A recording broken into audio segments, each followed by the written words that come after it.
gətirərəm. Demə, götür. Bəli. Nərmin bizim şagirdimiz olubdu. Abituriyent vaxtı. 3 il yanımız azlaşdı. Mən ana dil ədəbiyyat müəllimiyəm. Azər müəllim də tarix müəllimiyəm.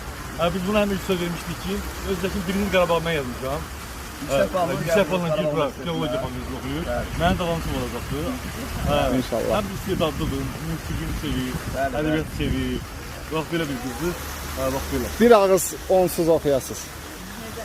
Yəni piyanosuz, hə. Nə oxuyum? Burada qala da.